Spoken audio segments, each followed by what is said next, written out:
Phil Cook of Phil Cook and the Fall Dogs has just joined me. Phil's going to talk about his new single, Data, Data, Data, Data, or Data, Data, Data, Data. Phil. Yes, the new single, which is D4, Data, Data, Data, Data.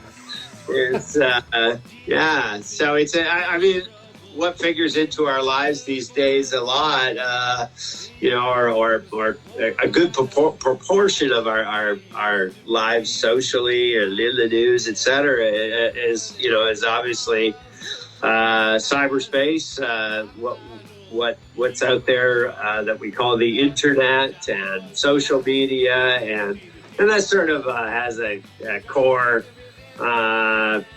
to some degree in California, and so when we were thinking about this song, we thought, well, what musically, what's California? It's possibly it's the Eagles or the Birds or something like that. That sort of 60s California sound, but a big influence, a big push in music. We're the Beach Boys and the whole surf scene, California surfing, and also sort of letting our Dick Dale roots come through, our Dick Dale admiration, and so the song Data, Data, Data is about how relationships now are sort of played out half online, half not online.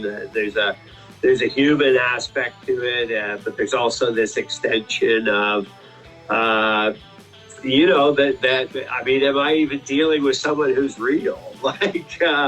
It's an interesting phenomenon that occurs in society today. So, and it's based on data, and so we whipped up this little sort of cyberpunk / surf punk song, and it's called Data, Data, Data, Data. So D4 if you want. Was this a band thing? Like, did you record this with your band? Yeah, to the extent that we are recording with the band right now, certainly, the addition of Mark Anthony G has really fleshed out that guitar solo and sent the band on a trajectory toward a little bit more guitar-oriented music. Of course, I still play keys on the recordings, but with Brad and James, drums and bass, respectively. The parts get written anyway by the members to a great extent, or pushed around to a great extent. We still do a lot of production, sort of in the can on the laptop, so to speak, just because of resources. We don't have the resources to microphone up drums, and it's a lot of it's very difficult to do that. Yeah. Very few contemporary artists are using live drums and to mic them, and actually even our live show, Brad is playing e-drums, which gives us the ability to provide a sort of studio quality sound regardless of the space. So we can play a small bistro, or we can play a festival, and we have that control. We don't use monitors anymore. We don't haul around Marshall amps or anything. It's all simulated. So it's a little bit different. But yeah, the band is having more influence, other outside influences other than just me. So that's been pretty cool.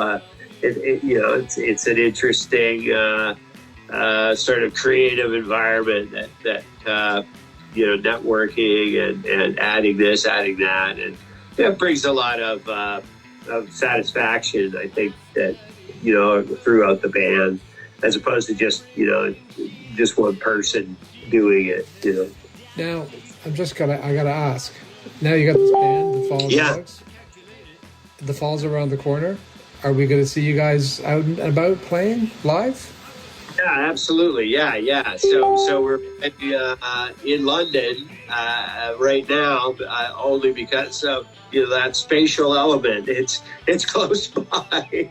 So along with all the other things, the rehearsing and writing and recording and engineering, we farmed out our mastering. Which is one place that I think is a big advantage for us. We can talk about that, but let's talk about the live show. The live thing, it's we've got some performances lined up in London, September 21st at Fork River Brewing in London, and then a date in October, November, and January at a newish club, but really nice space. It's called the Pepper Moon. It's also in London, and it's nice to see London getting more live venues for indie bands. And as fate would have it, or as luck would have it, or whatever, these are all matinees. So we're playing all 2 o'clock till 5 o'clock time frame. So you can come out and see some live music, and we have home before the street lights are on. So.